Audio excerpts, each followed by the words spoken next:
Every night you lose consciousness, and you call it sleep. So what are dreams? That world you didn't control, didn't script, but completely disappeared into. What is that place? Science has no answer. Philosophy keeps arguing. But some filmmakers opened that door and walked through. These are the 7 films that entered the human subconscious. Let's dive in. It's a showtime!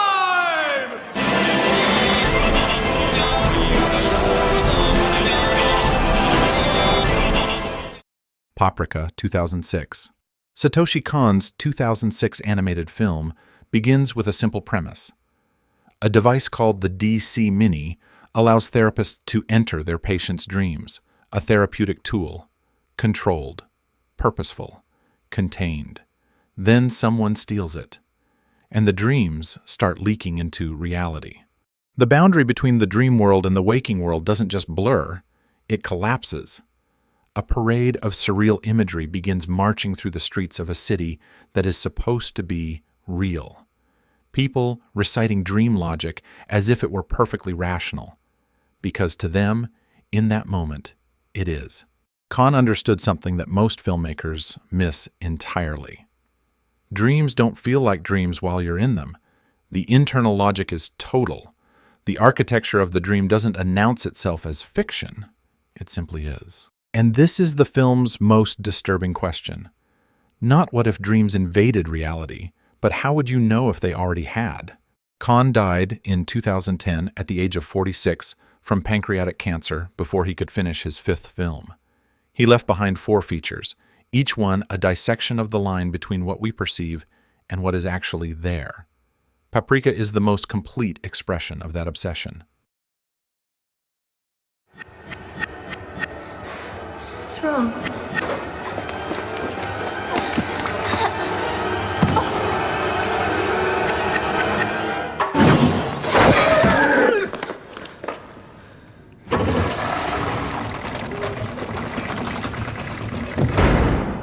The Cell, 2000.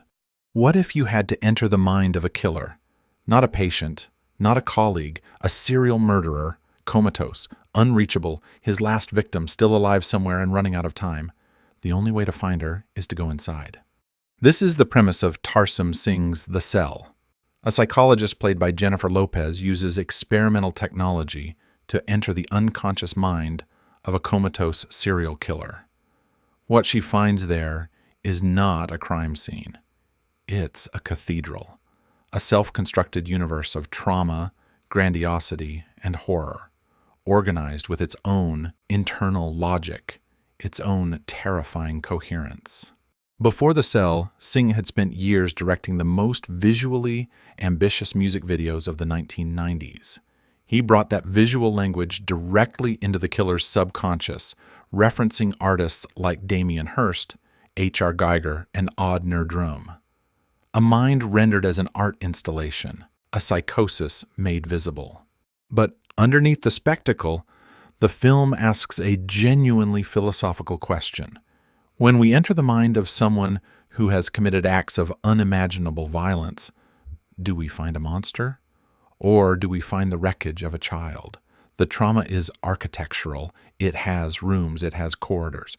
It has been lived in for so long that it has become indistinguishable from identity. Your subconscious is not just where your dreams live, it is where you live. Comfort will never be comfortable for those who seek what is not on the market. A systematic questioning of the idea of happiness. Waking Life, 2001. There is a moment, somewhere between sleep and waking, where you're not sure which side you're on. Waking Life lives entirely in that moment. Richard Linklater's 2001 film follows a young man drifting through conversations with philosophers, strangers, dreamers. Every time he tries to wake up, he can't. He's dreaming, and he knows it, and it doesn't help. The film was shot on video, then overlaid with animation frame by frame, a technique called rotoscoping. In Linklater's hands, it becomes an argument. If you can take footage of the real world and make it look like a dream, what does that say about the real world? Characters discuss the hard problem of consciousness. They debate whether free will exists if every decision is preceded by an unconscious neural event, the brain initiating action before we are aware of deciding. If the decision happens before the awareness of deciding, then who exactly is making the choice? Waking life doesn't answer this. It's interested in keeping you in the question. In that liminal space between sleeping and waking, between the self that acts and the self that watches itself act.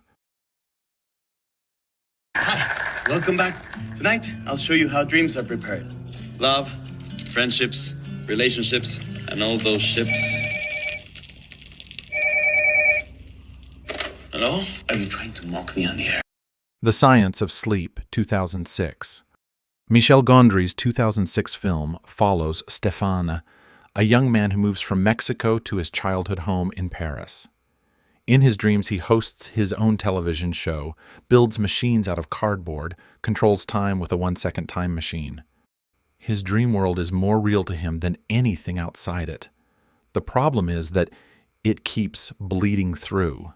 Gondry designed every dream sequence to be built entirely by hand: cardboard, felt, wool, stop motion. No CGI. Dreams feel constructed because they are constructed by us out of the materials of our memory and desire. The seams show because the seams are real. Stéphane is not sick. He is not broken. He is simply someone for whom the subconscious refuses to stay subconscious. The film ends without resolution. There is only the question of which world you choose to live in, and whether, by the time you decide, you still have a choice.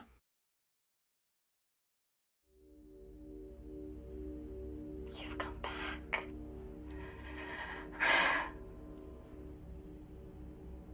Mulholland Drive, 2001. David Lynch's 2001 film begins like a noir thriller. A woman survives a car crash on Mulholland Drive, stumbles into an apartment, and is discovered by an aspiring actress named Betty. The two women begin searching for the crash survivor's identity. There is a mysterious blue box, a director being controlled by shadowy figures, a diner called Winky's where a man describes a dream that terrifies him, and then the dream comes true. And then, somewhere around the 2/3 mark, the film breaks. Not fails, breaks. Characters swap identities. The geography of the story inverts. Things that seemed real reveal themselves as fantasy, and things that seemed like fantasy turn out to be the only truth in the film. Most films about dreams signal it clearly.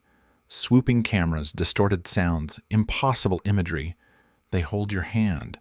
They make sure you know which side of the line you're on. Mulholland Drive refuses to do this. It doesn't represent a dream. It operates like one.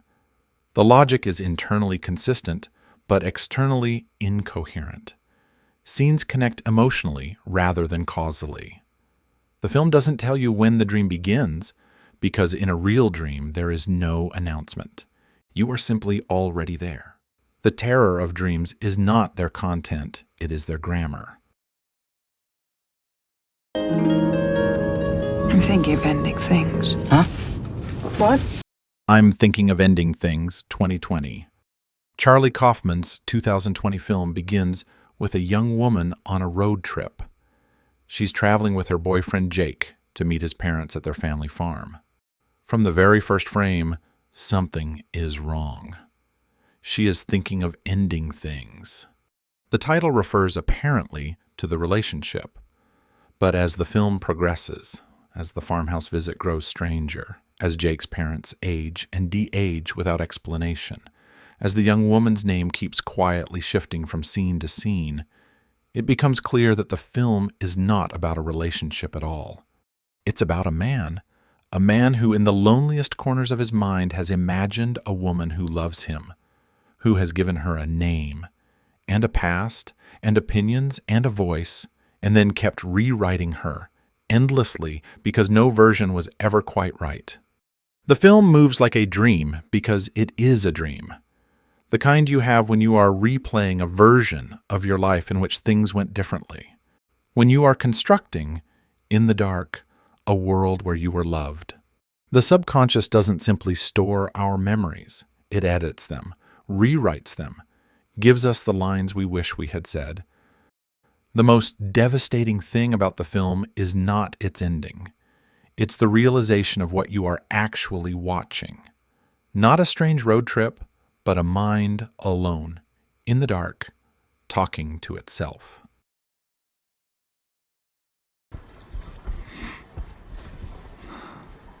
Back to normal. Look at your pupils. Look at your eyes. Enter the Void, 2009.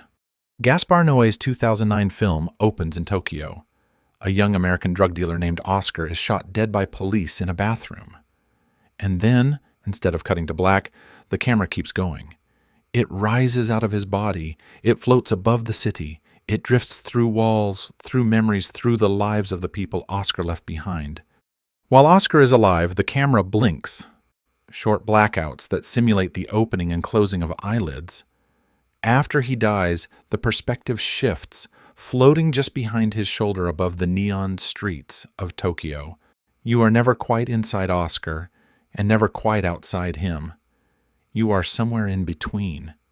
Noé based the film's structure on the Tibetan Book of the Dead, an ancient text that describes the stages of consciousness after death. The dying mind does not simply extinguish. It passes through a series of states before finding its way to rebirth. The floating, drifting camera is a literal attempt to render that experience on screen. Oscar watches his sister grieve. He watches his friends scatter. He watches the city continue without him. Indifferent, bright, alive, he is present everywhere and nowhere. He sees everything and can do nothing. This is what the film is really about. Not death, but attachment. Consciousness continues after death because the mind clings to people, to places, to the life it knew. What is consciousness? Where does it end? And if the mind constructs the world it inhabits, what happens to that world when the mind is gone? 7 films, 7 different doors into the same room, the room where consciousness lives and sometimes loses itself. The question these films leave you with isn't about cinema. It's about tonight. About the moment you close your eyes and the world inside your head takes over. None of them answer it. That's why they stay with you. Thank you for watching.